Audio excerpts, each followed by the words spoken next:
Chapter 8 जिसका नाम है कारक।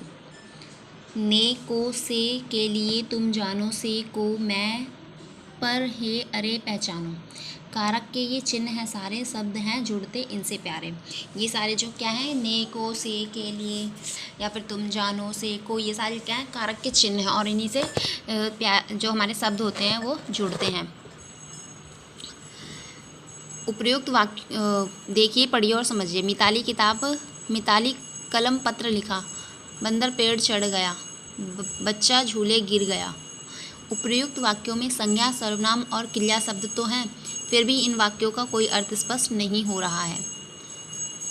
इन सारे वाक्यों में क्या है, संज्ञा भी है, सर्वनाम भी है, क्रिया भी है, लेकिन इनका कोई भी अर्थ हमें स्पष्ट तरीके से नहीं पता चल रहा है, क्योंकि वाक्यों में इन शब्दों के बीच संबंध जोड़ने वाले शब्दों का प्रयोग नहीं किया गया है। आइए अब ऊपर लिखे वाक्यों में कुछ और शब्द जोड़कर देखें। मिताली ने कलम से पत्र लिखा। मिताली ने कलम से पत्र लिखा, हमने इसमें ने और से जोड़ दिया। बंदर पेड़ पर चढ़ गया, बच्चा झूले से गिर गया। अब हम सरलता से इन वाक्यों का अर्थ समझ सकते हैं। क्या है, अब हम बहुत आसानी से इन शब्दों का अर्थ समझ जाएंगे कि क्या कहना चाहते हैं वो। ऐसा इसलिए संभव हुआ क्योंकि हमने वाक्यों के बीच में संज्ञा, सर्वनाम, क्रिया आदि को जोड़ने वाले कारक चिन्हों का प्रयोग किया। संज्ञा, सर्वनाम और क्रिया शब्दों को कौन जोड़ रहा है, कारक शब्द, और उन्हीं शब्दों का हमने प्रयोग किया तो हमें जो वाक्य हैं हमारे, उनका अर्थ स्पष्ट तरीके से पता चल रहा है, बिल्कुल सही तरीके से। संज्ञा या सर्वनाम शब्दों के जिस रूप से उसका संबंध वाक्य के अन्य शब्दों के साथ पता चलता है उसे कारक कहते हैं। संज्ञा या सर्वनाम के जिस शब्द से संज्ञा या सर्वनाम का हमारा कोई भी शब्द है उसका संबंध वाक्य के अन्य शब्दों से के साथ पता चलता है तो उसे हम कारक कहते हैं। अब देखते हैं कारक के भेद। कारक के 8 भेद होते हैं।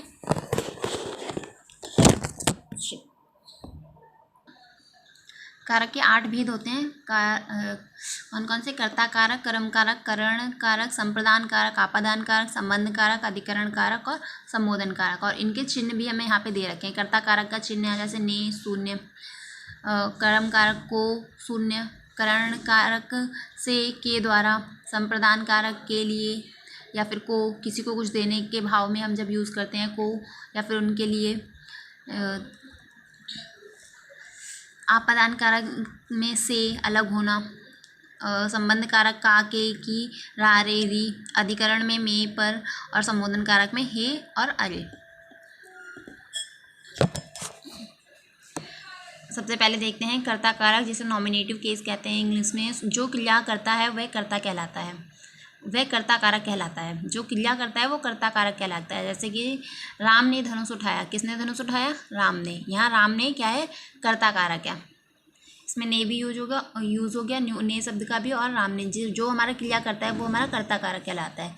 अब कर्म कारक ऑब्जेक्टिव केस में देखेंगे, जिस पर कर्ता की क्रिया का प्रभाव पड़े वह कर्म कारक कहलाता है। जिस पर कर्ता की क्रिया का, जो करता है वो जो क्या कर रहा है वो, उसका प्रभाव जिस पे पड़ेगा वो हमारा कर्म कारक कहलाएगा। जैसे दादी ने धोबी को बुलाया, दादी ने किसे बुलाया? धोबी को। यहाँ धोबी को क्या है? कर्म कारक है। आते हैं नेक्स्ट पे, करण कारक इंस्ट्रूमेंटल केस। काम करने के लिए कर्ता को जिस साधन की आवश्यकता होती है वह करण कारक कहलाता है। जैसे माँ चाकू से सब्जी काट रही है। अब माँ जो है वो क्या कर रही है? चाकू से सब्जी काट रही है। किससे काट रही है माँ सब्जी? चाकू से। तो इसमें करण कारक हमारा चाकू से हो जाएगा। यहाँ चाकू करण कारक है। नेक्स्ट है संप्रदान कारक डेटिव केस। कर्ता जिसके लिए काम करता है वह संप्रदान कारक कहलाता है। जैसे पिताजी श्यामा के लिए खिलौने लाए। कर्ता जिसके लिए भी काम करता है वो हमारा संप्रदान कारक कहलाता है। पिताजी श्यामा के लिए खिलौने लाए। पिताजी किसके लिए खिलौने लाए? श्यामा के लिए। अब जिसके लिए कर्ता काम कर रहा है वो हमारा संप्रदान कारक कहलाएगा। आपादान कारक संज्ञा या सर्वनाम के जिस रूप से गिरने, दूर होने, अलग होने के भाव का पता चले उसे आपादान कारक कहते हैं।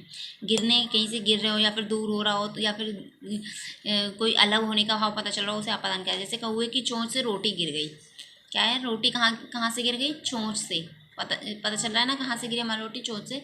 तो ये चोंच से जो है वो हमारे यहाँ रोटी चोंच से अलग होती है, अलग हो रही है ना रोटी चोंच से, इसलिए चोंच से जो है वो आपादान कारक है।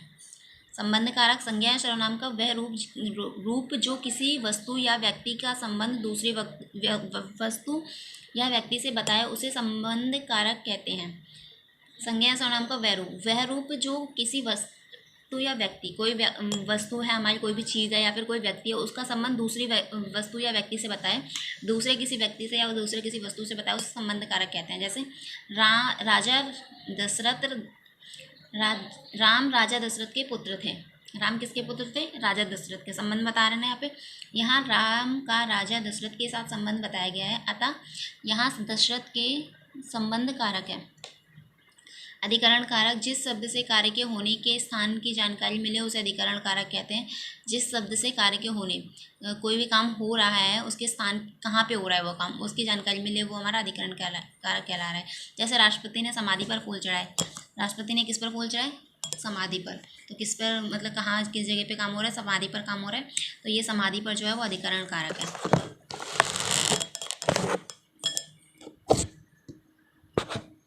नेक्स्ट है संबोधन कारक। जिस शब्द में किसी को बुलाने, पुकारने अथवा संबोधित करने का भाव नहीं तो उसे संबोधन कारक कहते हैं। कहीं पे किसी को बुला रहे हैं या पुकार रहे हैं या फिर उसे उसके बारे में कह रहे हैं, संबोधित कर रहे हैं उसे, तो वो संबोधन कारक कहलाता है। जैसे अरे जरा सुनना, क्या कहकर संबोधित किया गया है? अरे जरा सुनना, क्या कहकर संबोधित किया है? अरे, यहाँ पे तो अरे क्या है? हमारा संबोधन कारक है। करण कारक तथा संप्रदान कारक में अंतर क्या होता है? दोनों कारकों में को परसर्ग का प्रयोग करते हैं, किंतु संप्रदान कारक में देने का मुख्य भाव होता है, जबकि करण कारक में क्रिया के प्रभाव का भाव होता है। जैसे नौकर ने सेठ को खाना दिया, नौकर ने सेठ को खाना देने का भाव संप्रदान कारक हो गया यहाँ पे, और नौकर ने सेठ जी को जगाया, क्रिया का भाव हो रहा है, यहाँ पे काम हो रहा है, नौकर कार्य कर रहा है, तो ये हमारा क्रिया का प्रभाव कारण हो गया, कारक हो गया। चैप्टर रीड कर लेना आज इसे अच्छे से, और इसके टिक द करेक्ट और ये फिलअप्स कॉपी में करना आज।